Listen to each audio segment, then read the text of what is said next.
Welcome everybody to studiohockey.com. We are for the first time live on Facebook, and the topic of today is we go behind the mask because we've got some world-class goalies who are in our show today. The idea was to have three goalies on the show: Pirmin Blaak from Oranje Rood and from the Netherlands, David Harte from Ireland and from Kampong, and Tobias Walter from Germany and from Dragon and Belgium since recently. But Pirmin is having some troubles logging in, so we hope that he can join us during the show. But meanwhile, we've got these guys who are live with us, so very happy with you guys. Guys, let's start. First question: they say all goalies are crazy. Are you crazy? Why did you become a goalie, Tobias? Yeah, I think some goalkeepers are crazy. In my turn, I'm crazy as well, I think. And I became a goalie when I was 6 because my father is still a goalkeeper, playing for third men's team in Germany, and he was my big. I became a goalkeeper. Perfect. David, are you crazy? I think I'm more on the normal side of the goalkeeping aspect, but then again, I think if anybody asks what you do for a living and you stand in front of a ball that's being hit over 120 kilometers an hour at you, you would have to say you are a little bit crazy, all right?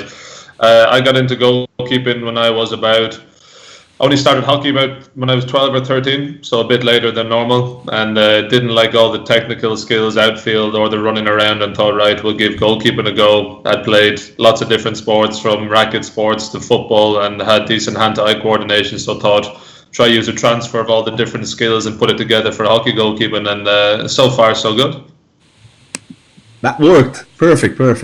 Can you tell me, guys, what was your first club and at what age did you become a goalie?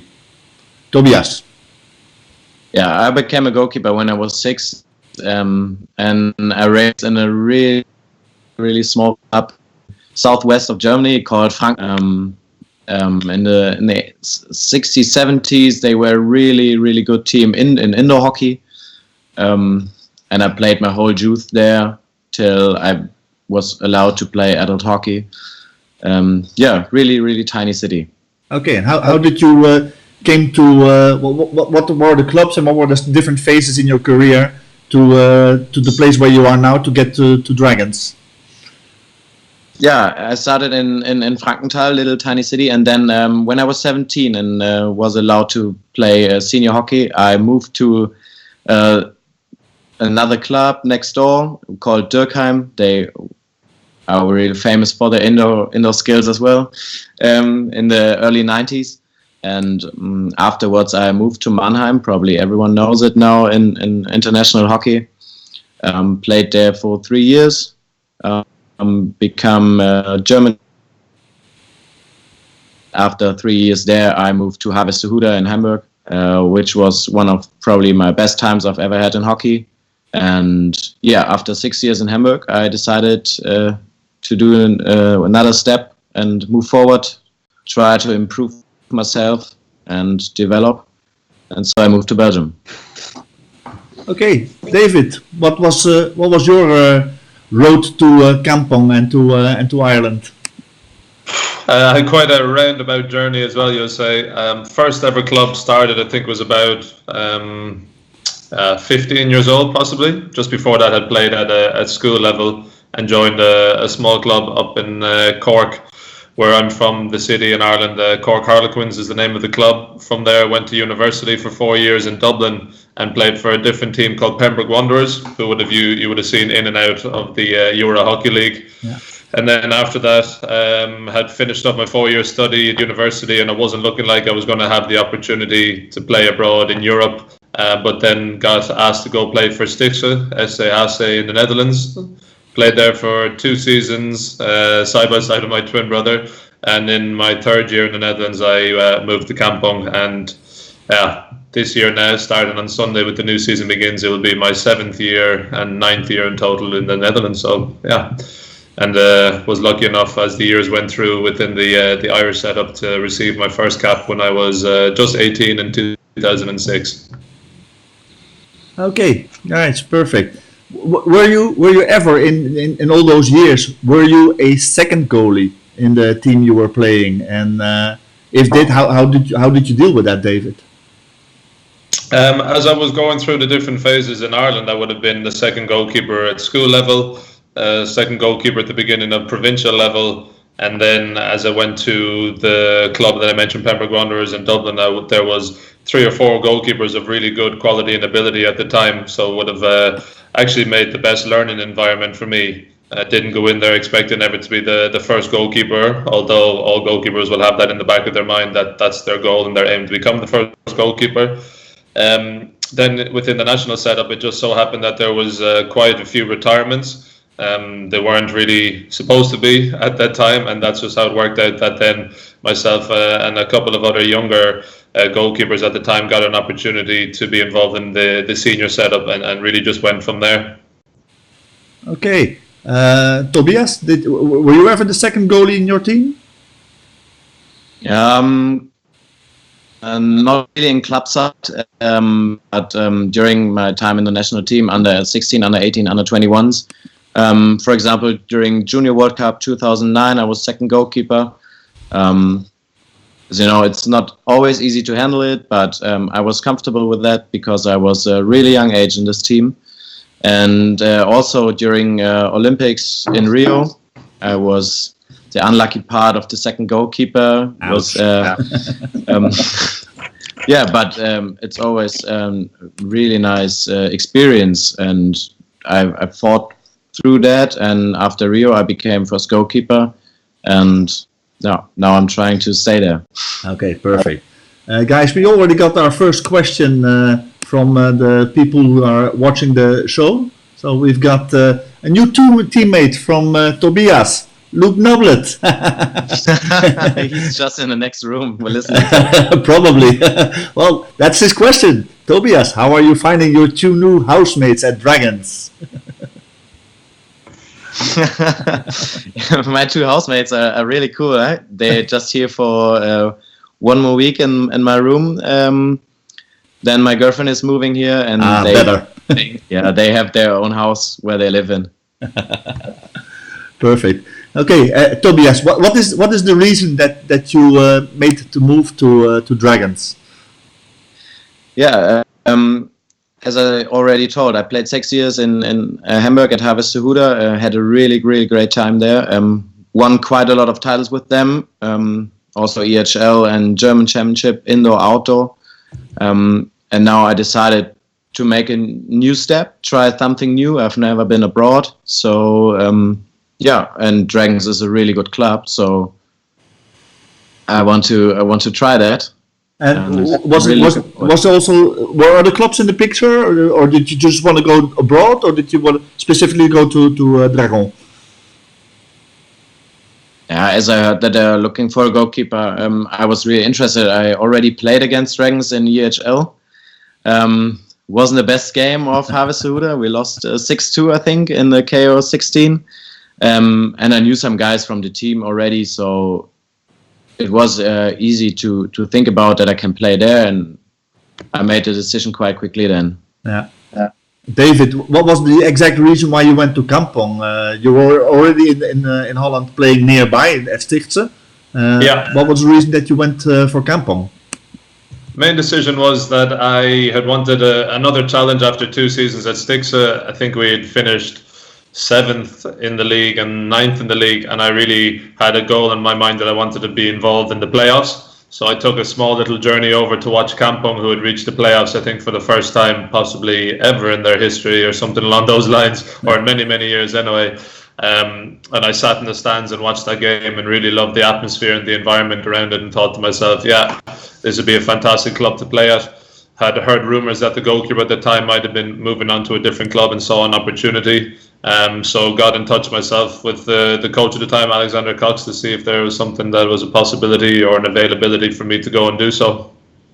Yeah, perfect. Well, I think it's clear that you made the right choice. You've since then became a Dutch champion. You've became a EHL champion, and you're gearing up for yet another season that is about to start. What are your expectations for the season to come with Kampong?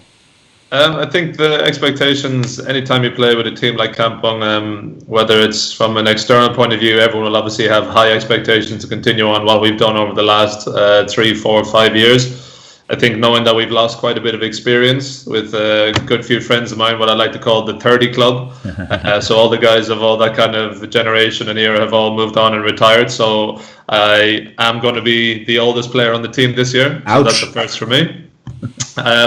But I think just having been involved with the group now the last week since I've come back from a brief holiday, just to see the youth that's coming through, it's really a high standard. I'm very impressed by it. We had quite a successful ABN AMRO Cup tournament only last weekend, and I know it's still only a preparation tournament, but I was still impressed how we played as a unit, as a group, and as a team, and just really looking forward to starting on Sunday. Perfect. Tobias, what are your ambitions with Dragon this season? You've got quite a new team. Dragon has got quite a new team and a lot of new players. So what are your ambitions?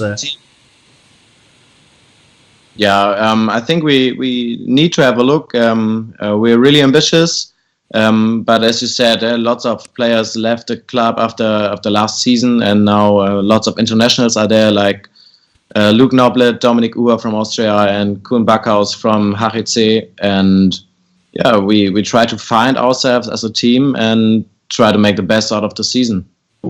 Perfect. You already had a couple of practice games. Last night you played a game which ended in a 2-2 draw, where you almost kicked my son out of the game. Not good. But how is the practice going? How are the practice games going? Yeah, practice game's good. We're not complete at all in the team. For example, Shane O'Donoghue is missing. He's arriving today. He will join us tomorrow for the next game against Heracles. And the practice games are going good. Yesterday, 2-2. But I think we could have won, actually. Did a few mistakes in the last minutes. But it's going well. Perfect. Let me just see. What do you think? Is there a difference in your preparations with the German club that you're experiencing now in Belgium?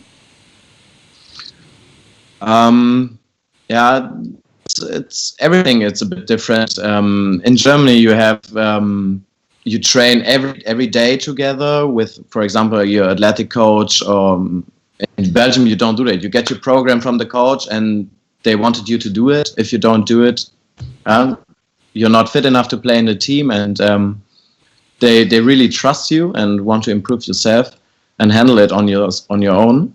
And in Germany, you do everything with a coach together. It's really different, but I'm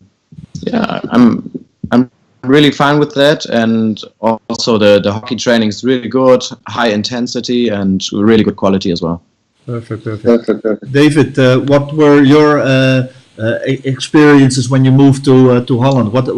How different is the preparation to a season? How different are the trainings compared to what you lived in Ireland? The word probably professionalism was something I'd come into, so I think that's for any league you play really on continental Europe, whether it's Germany, Holland or Belgium, that you're training a lot of time together, a lot of hours together. Players are rewarded financially for being contracted to those clubs, and within Ireland you have nothing like that whatsoever. We would have had our general basic Tuesday evening training, Thursday evening training, and then your match on the weekend, and that was it. So for me it was a huge step up when I think that I'm on the pitch now maybe 5, sometimes 6 times a week. So that's excluding any extra sessions you're doing, like Toby mentioned, so whether it's gym sessions or extra small running sessions, that's also something that you have to do on top of the pitch time that you're spending with my club over here. So the biggest thing was getting used to, obviously, just the life around it of not really having much time for anything else, which is of course great as well.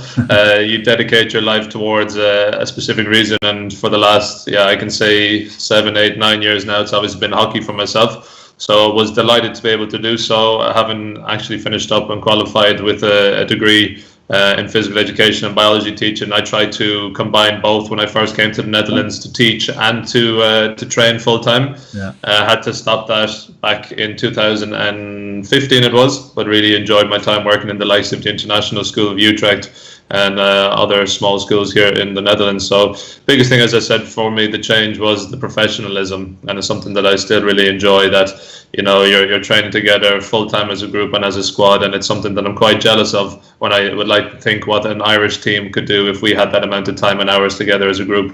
I can imagine. Okay, guys, let me just to switch gears from time to time. We've got another question from the audience on Facebook here. These are the guys from Australia, the Reverse Stick podcast, and they've got a very interesting question. Can we please hear from the guys their top tips for keeping their goalkeeping kit fresh and odor-free? Tobias, what do you do to keep your goalkeeper's kit odor-free? Actually, after training, I just put everything out of my bag and try to get it dry, though. Then it's fine, huh? It don't start to smell. Sometimes I wash it. David, you got any special tips? Well, I like to say mine isn't odor-free, but it really isn't, because it's unavoidable at times. I like to say it's the smell of success and hard work. But sometimes what I try to do, of course, is, you do hang it out as much as you can. Use the likes of Febreze, all the different sprays that you can imagine, but within one session, again, it just goes back into its old ways. But if there's certain parts of your equipment, of course, that you could wash, that you can sponge down, or that you can place into the washing machine, absolutely do so. Yeah, well, for me, it is pretty clear. I've only played goalkeeper just once, and the odor of your goalkeeping kit is why I say goalkeepers are crazy. That, for me, no doubt about that. David, what are your expectations for the Euro Hockey League that is also ahead of you for this season again with Kampong? Good question. I think it's nice having the ability to go into the knockout 16, if you like to call it that. So we don't have the round one phase, which we've been through a couple of times before. Last time I think it was in Banbridge in Northern Ireland, which hosted a fantastic first event. But expectations, again, I think internally we're just going to go quietly about our work. We'll try and hopefully avoid a big name like we usually get at that stage, most likely Rot-Weiss Cologne. Everybody will probably be saying to us, because it's been for the last 5 years. But it's always a phenomenal tournament to be involved in. It's one of my favorite tournaments certainly to play in, and last year having the opportunity to play in the final and the semis in Bloomendal in front of a large crowd that there was in fantastic weather was really a great kind of environment to be around, when you realize all the hard work and all the hours and dedication, you get an opportunity to try and go for a big prize like that in such a big stage. It's just unfortunate, of course, that we came up short. But the only thing I will say is that I'm not too happy with, and I can understand this because of the Pro League and other, obviously, tournaments involved, but the fact that they've kind of condensed it into just the 1 week, I really don't like that. I think it's such an event that you try to obviously create a bit more of a special time and, set certain weekends for it. But unfortunately, that's the way it's going to work out this year. Yeah. Tobias, I think that you will be happy that the final event is going to be 1 week, because the last time that it was the case, you guys won, I think. Yes, that's correct. Yeah. Actually, I really like it when it's in 1 week. So you can stay there for quite a long time and prepare perfectly on every match. And yeah, as you said, if it's in 1 week, I won it the last time, so maybe it's going to happen again. I don't know. Okay, but yeah, what are the ambitions with the Dragons? You also avoid the first round, I think. You don't have to go to Barcelona. We don't have to go to Barcelona. Yeah. Really excited about the draw who we play against. Maybe it's going to be Kampong, I don't know. Yeah, as I already mentioned, we got a new team. First of all, we take a look on our league, and EHL is still quite a while to go. And as Davey mentioned, there's also the Hockey Pro League, which makes everything a bit more difficult with the time. And not lots of time to prepare for that, so we will wait till EHL is coming and what we can expect then. Okay, guys, yet again time for another question from the audience. This time we've got Robert van Gebert, who's asking, coming into a new team, how do you adjust your goalkeeping style to the way the team plays? And how do you communicate the way you want to play with your team and coach? Tobias, you're in a new team. Yeah, I'm in a new team. Actually, the style of play is not really different. I knew some guys before I came to Dragons, so it's easy to get integrated into the team, and I think I'm a really open character, so I can do lots of fun with everyone. And on the pitch, we're talking English. We try to get in touch with each other, and had a chat before with the whole defense and the goalkeeper. So we worked out how we want to play, what are the ideas of all the international players, because our whole new defense are new players, are foreign players. Yeah.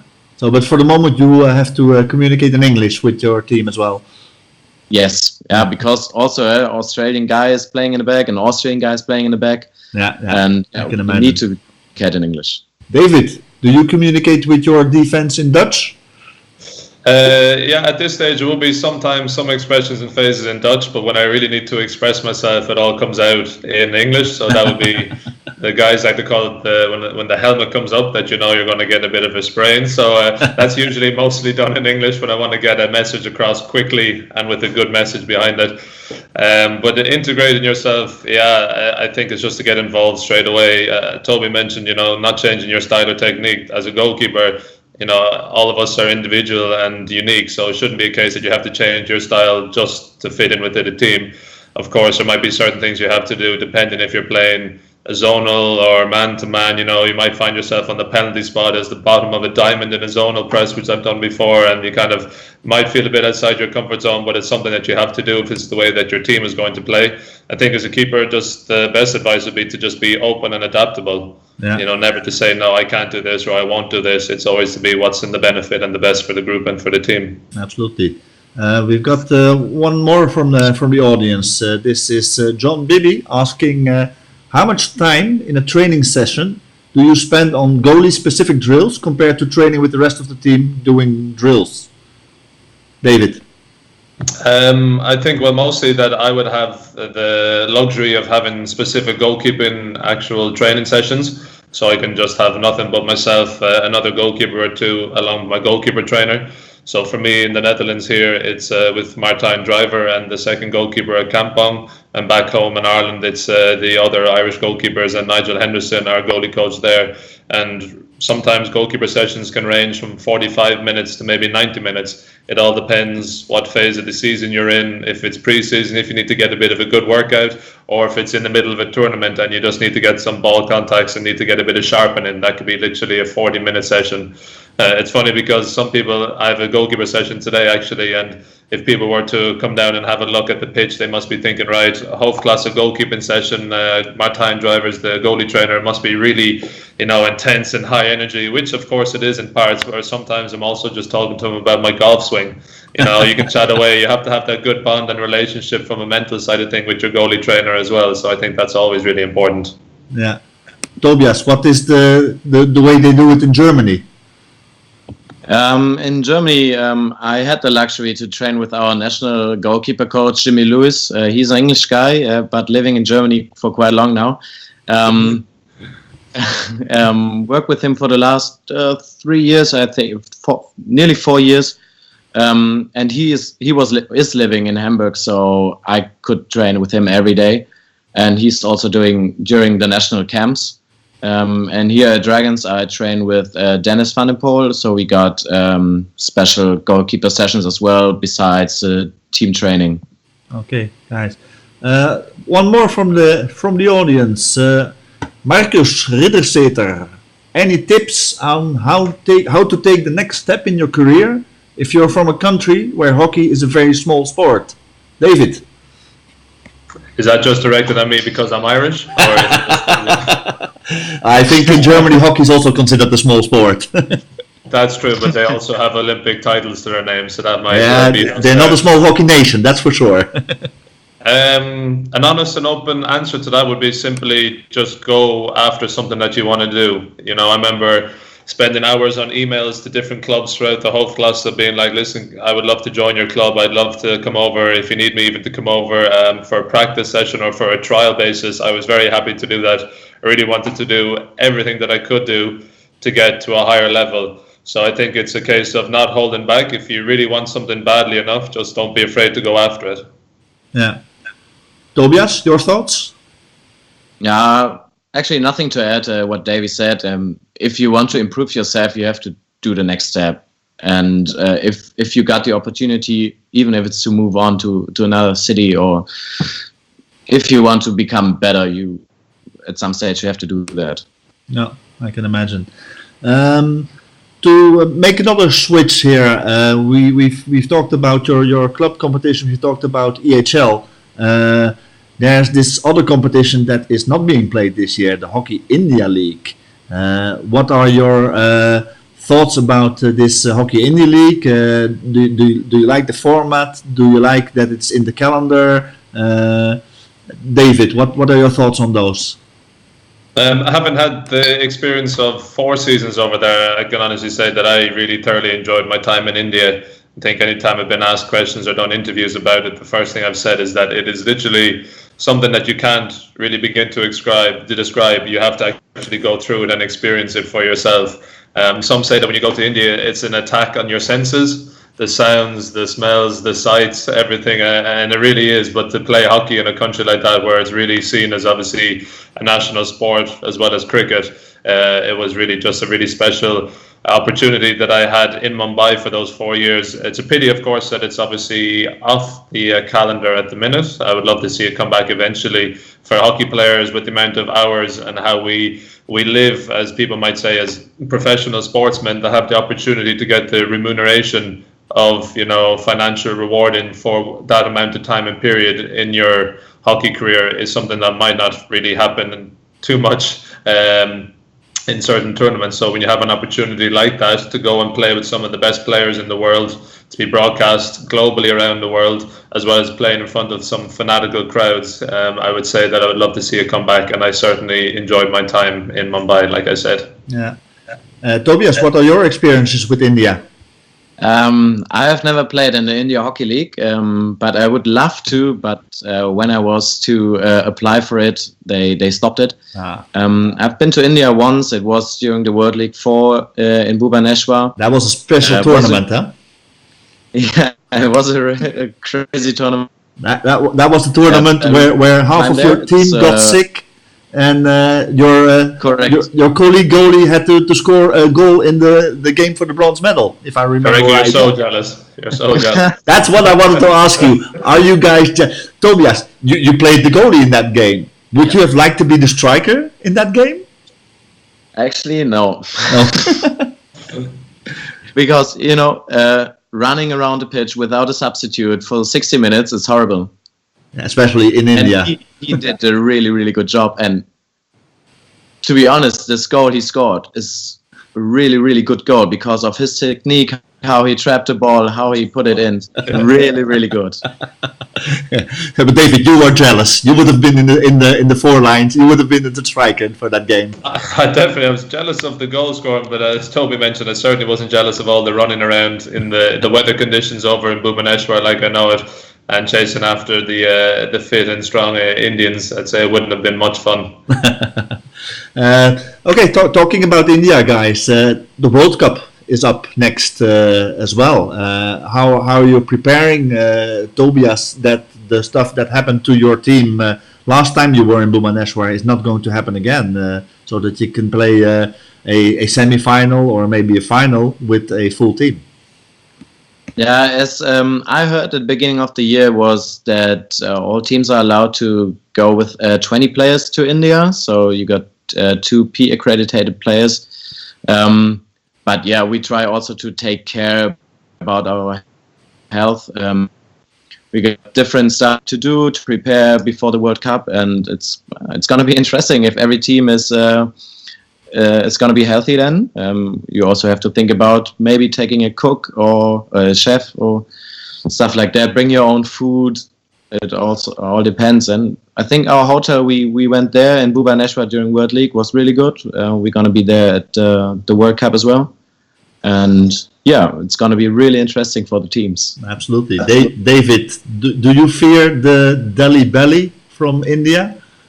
Not really sure you can get Delhi belly if you have some bad food in Europe as well. So it's something that I think is always blown out of proportion. But obviously, given the fact that the World League 4 had such an element of sickness and illness, and when you see obviously the depleted German team that had to show up and play for the last game of the tournament, it was clear that there was something not quite right there. I think if you just literally be smart and take the right precautions that you need to, at the end of the day, your health is your wealth, and especially as a sportsman. So when it's a simple thing of you non-stop have to walk around with a little thing of hand sanitizer in your pocket for those however many days you're in India, then it's just something that you're going to have to do, and just be careful. Yeah, true. Who's going to be the world champion? Tobias.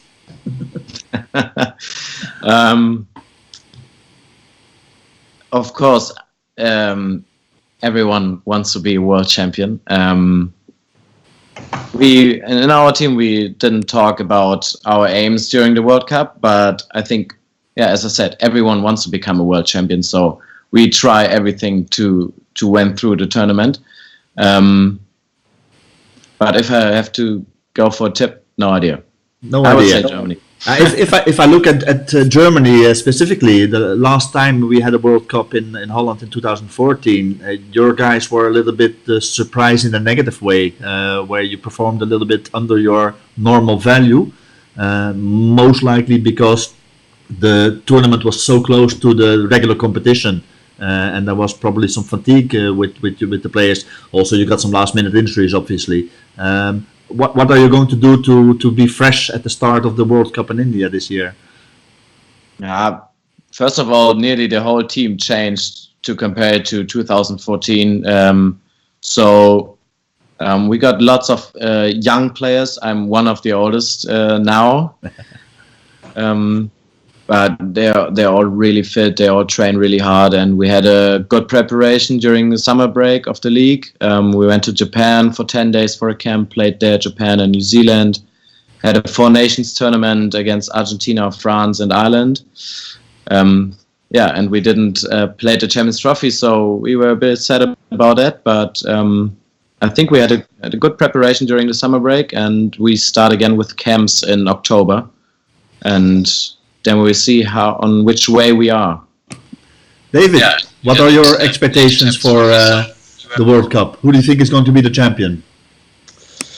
Now, I think obviously you can forgive me here, but of course, in an ideal world, I'd like to say Ireland would become World Cup champions for the first time ever. Hey, your women gave you a good example, exactly.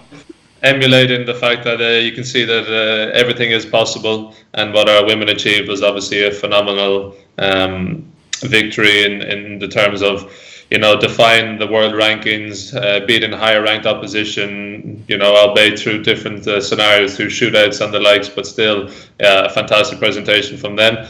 I think in the men's hockey, those side of things, I think majority of the time world ranking is there for a more of a specific reason, and there is less between the top teams, and it would be quite a big upset if the likes of a number 16 team was to beat a top 10 side or top 5 side in the world. It doesn't necessarily happen in men's hockey, but then again, the World Cup might throw up a few surprises. I think if you look at all the teams that are participating, and now that it's opened up to a 16-team tournament instead of a 12-team tournament, that realistically the way that the groups are set up and the crossovers are fixed, that it could throw up a few different scenarios in the quarterfinals where 2 massive teams in world hockey might have to face off against one another, and then that's suddenly one team is out. So I at this particular moment in time, having played a lot of the top teams in the world and sitting in the top 10 with Ireland, I wouldn't be able to say outright who I believe is going to be the world champion. Okay, guys. We've got another question from the audience here. We've got a question, let me put it on the screen here, from Jason Whitford. What's the first thing you do on game day? Any rituals you carry out, Tobias? First thing on game day is waking up and having a coffee. That's probably the most important thing on the game day. What are your rituals on the game day? Okay, you play at 3 o'clock in the afternoon.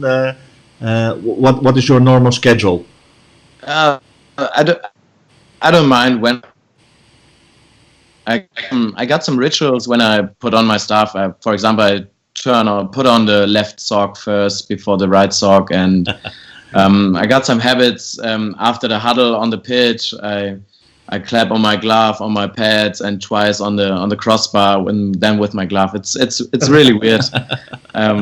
But I believe in that, so I keeping up with that. Yeah, David, what are your rituals on game day? As most people probably know me, I'm quite a big eater. So what usually wakes me up in the morning is hunger. So I go in search of some food. So wouldn't be a coffee first thing, but just literally getting food into the body, fuel for the upcoming match or training session. Rituals wise, I might say that I don't have any rituals, but then again, if I had looked into things deeper, then I might have certain ways that I like to have, take whether it's power gels at the right moment just before heading out to the pitch and one at halftime, or the consumption of food and bananas at a particular time. But in terms of equipment or this or that, not necessarily. In the huddle before the game at club, I know that there's always the likes of two players that always are sat next to me, and literally one is always behind me, and that's Robert Kemperman and Sander Devine. I think that's also just out of habit and being together now for 7 years in the team. But other than that, I don't hit the post or anything like that, or I don't do a certain stretch, or I don't do this or that. But again, if people were watching maybe closer, they might be able to tell me differently. Yeah, I can imagine. Guys, one of my own question is always, why do these goalies like these really bright fluo colored shirts? You wear really pink, you wear really yellow, you wear... We got these shirts 2 years ago. They just gave it to us, and we were like, in the first moment we were like, oh really? Pink? Do we need to wear pink? But then we played the first time in it, and next time we played in this orange, and we're like, the pink is much more beautiful, huh? So we stay with that, and we really like it. And it's really bright, so when the striker enters the circle, the first thing he's seeing it's a pink shirt. So he aims for the pink shirt. Much bigger than he actually is. David, what are your color of shirts? Mine are a bit more bland here at club. I have black or sky blue, and even for the sky blue, I get dogs abuse from my fellow teammates. They call it baby blue. So I'm not sure how pink would go down over here. But most of the time, if I had an option of a coloured shirt, I like to wear red. Just purely, I think it's the first colour that the eye picks up, and as Toby mentioned, it is one of the first things that makes you also look bigger in the goal when a striker comes in. Okay, guys, next big thing around the corner. Is going to be a really new tournament with the Hockey Pro League. What are your thoughts about the Hockey Pro League, Tobias? I think it's a really good opportunity to make hockey bigger, or do proper events out of that, like they do in football with their World Cup or Euro qualification. But it's also really stressful. I think it's going to be really hard. Our first part of the Pro League will be Australia, New Zealand, Argentina away games. So we will be on journey for 1 month. But I'm really excited to go there, because it's a really nice to travel through these countries and play big games. And after 1 year we will see if it was a good idea or not, but we will continue that for the next 4 years, I think. David, you're not in it. Is that hurting, right? or would you like to be in it, or what are your thoughts on the Hockey Pro League? I would like to say honestly that it was pretty disappointing when we found out that we weren't involved, and I think a reason behind it was that we didn't have a good enough or large enough facility to host an event in Ireland. Although I didn't really agree with that excuse, given the fact that it was 2 years ago when the announcement was made almost, and it doesn't start until 2019. So you have the opportunity to build and develop one. The fact that Pakistan are playing their matches out of Scotland also I find a bit strange. But for the rest of it, I think obviously the Pro League idea to try and create, hockey on a bigger scale and on a world level and creating the superstars behind it is, of course, a very good idea from the FIH, but it's whether or not that the governing bodies of hockey in those countries participating are able going to sustain it financially. And also my side of things that I would worry about most is player welfare.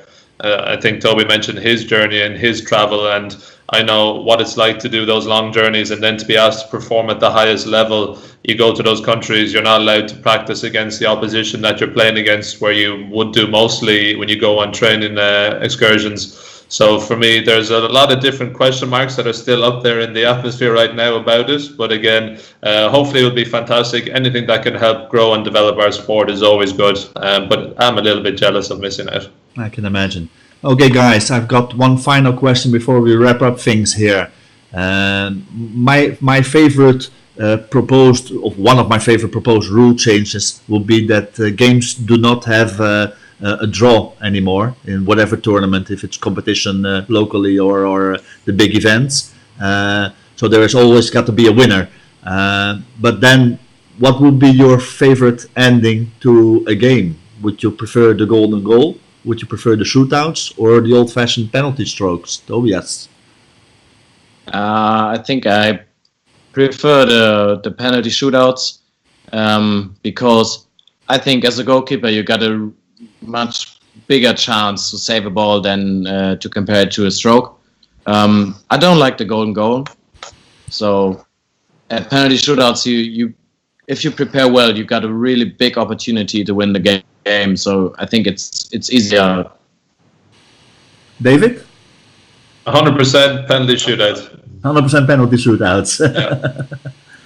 One of the best inventions for goalies?